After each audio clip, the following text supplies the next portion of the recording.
సంబంధించినటువంటి రాజకీయ అగ్ర వ్యవస్థలో ఉన్నటువంటి రాజకీయ నాయకులు కావచ్చు, ఎవరైనా సరే మీరు ఈ రోజు ఆ పదవుల్లో ఉన్నారు అని అంటే ఈవెన్ ముఖ్యమంత్రులతో సహా, ఈ దేశంలో ఉన్నటువంటి ప్రధానమంత్రితో సహా, ఈ దేశంలో ఉన్నటువంటి రాష్ట్రపతితో సహా, ఈ దేశంలో ఉన్నటువంటి అధికార వ్యవస్థతో సహా, ఈ దేశంలో ఉన్నటువంటి ప్రైవేట్ లో ఉన్నటువంటి సంస్థలన్నీ కూడా డాక్టర్ బాబాసాహెబ్ అంబేద్కర్ నిర్మించినటువంటి రాజ్యాంగానికి లోపలి మాత్రమే పనిచేయాలి తప్ప మరి ఏ గ్రంథానికి లోపల పనిచేయకూడదు.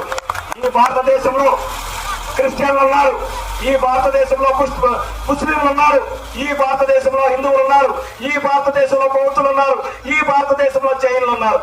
వీరందరికీ కూడా ఆయా మతాలకు సంబంధించి ఆయా మార్గాలకు సంబంధించినటువంటి గ్రంథాలు ఉన్నాయి. కానీ మేము చెబుతా ఉన్నాం, గర్వంగా చెబుతా ఉన్నాం, కాలం ఎగరేసుకుని చెబుతా ఉన్నాం, డాక్టర్ బాబాసాహెబ్ అంబేద్కర్ నిర్మించినటువంటి రాజ్యాంగంలో లోబడి మాత్రమే ఈ గ్రంథాలను పనిచేయాలి తప్ప ఆ గ్రంథాలు వాటంతటి కాదే ఈ భారతదేశంలో పనిచేసేటటువంటి ప్రసక్తి లేదు. వాటన్నిటికీ మూల కారణం రాజ్యాంగమే. ఆ గ్రంథాలన్నిటికీ కూడా రాజ్యాంగమే రక్షణగా ఉంది. ఈ భారతదేశంలో ప్రతి వ్యవస్థకి, ఈ దేశంలో ఉన్నటువంటి ప్రతి వ్యక్తికి, ఈ దేశంలో ఉన్నటువంటి ప్రతి వ్యవస్థకి రక్షకుడుగా ఉన్నటువంటి వ్యక్తి డాక్టర్ బాబాసాహెబ్ అంబేద్కర్. ఈ రోజు మనం చెప్తా ఉంటాం రక్షక భటులు అని. రక్షక భటులు అంటే ఎవరండి? పోలీసు వ్యవస్థ. మనం అడుగుతా ఉన్నాం, రాజ్యాంగాన్ని నిర్మించినటువంటి వ్యక్తి, రాజ్యాంగాన్ని రచించినటువంటి వ్యక్తి ఏకఛత్రాధిపతంతో తన స్వహస్తాలతో తన కన్నీరు మొత్తం రక్తాన్ని నీరుగా మార్చి పెన్ను ఇంకుగా మార్చి రాజ్యాంగాన్ని రచించినటువంటి డాక్టర్ బాబాసాహెబ్ అంబేద్కర్ ఎప్పుడో చనిపోతే ఈ రోజు ఆయన జయంతి కార్యక్రమాలు చేయడానికి ఈ రాష్ట్రంలో కావచ్చు, ఈ దేశవ్యాప్తంగా కావచ్చు, ఇక్కడ ఉన్నటువంటి ఆ రాజ్యాంగానికి లోబడి ఆ రాజ్యాంగం ద్వారా ఉద్యోగాలు సంపాదించుకుని ఆ రాజ్యాంగం ద్వారా వ్యవస్థ ఒక ప్రోటోకాల్ సిస్టమ్ ప్రకారం నడుస్తున్నటువంటి ఈ పోలీసు వ్యవస్థ ఈ జయంతి వేడుకల్లో ఆంక్షలు ఎందుకు పెడుతుందని చెప్పి ఈ రాష్ట్ర పోలీసు వ్యవస్థను అడుగుతా ఉన్నాం.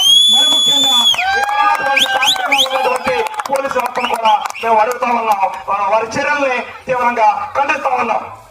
మీకు చెప్తా ఉన్నాం, ఏ వ్యవస్థ అయినా డాక్టర్ బాబాసాహెబ్ అంబేద్కర్ కి వ్యతిరేకంగా పనిచేయాలన్నా, ఏ వ్యవస్థ అయినా రాజ్యాంగానికి వ్యతిరేకంగా పనిచేయాలన్నా ఆ వ్యవస్థ యొక్క మనుగడే రూపురేఖ లేకుండా పోతుందని తెలియజేస్తా ఉన్నాం.